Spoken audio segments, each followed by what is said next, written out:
mais ici, je n'ai pas beaucoup vécu ici. D'un père guadeloupéen, d'une mère martiniquaise. Mon père, j'ai dû subir la torture parce qu'il est mort ici, de l'enterrer ici. Et j'espère un jour avoir le moyen de reprendre sa carcasse, quelque chose qu'il en reste, et de la ramener chez lui. Mais il n'empêche que nous avons beaucoup trop souffert dans ce pays. Ce pays, la France, a toujours été et a toujours représenté la souffrance pour nous.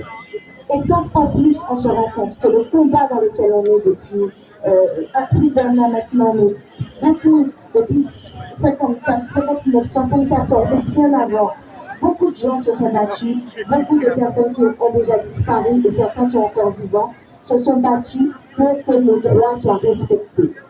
Aujourd'hui, après, table ronde à la préfecture, table ronde à la CTL, nous avons fait différentes réunions, nous avons réussi à trouver des politiques chez nous et des députés ultramarins, Mathilde Panot et LFI, et aussi un député européen, des spécialistes d'Europe qui sont venus chez nous pour une dernière fois faire le point avec le peuple cette fois-ci et invités par le peuple pour pouvoir proposer des solutions au combat contre la vie chère. Et même si bien avant, on était déjà, nous, personnellement, au RPRAC, arrivés à cette conclusion, nous sommes arrivés à une conclusion que je vais laisser Rodrigue vous exposer. Mais ce que j'aurais aimé vous dire, c'est que l'autonomie, ça commence par soi-même.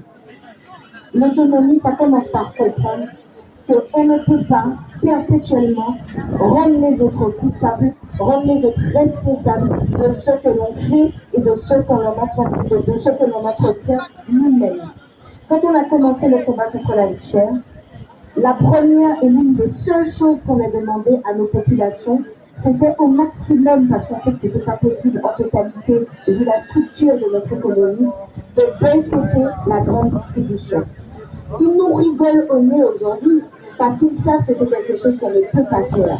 Parce que ce pacte colonial qu'ils ont signé il y a des siècles est encore en action aujourd'hui et on le voit sous nos yeux quand fièrement avec toute sa famille, on a vu toute sa clique là, sa famille en photo sur les réseaux, Bernard Ayotte vient récupérer la plus haute distinction de la Légion d'honneur parce qu'il s'auto-félicite, ils s'auto-congratulent entre eux de l'état dans lequel ils nous mettent, de l'état de servitude dans lequel ils nous mettent.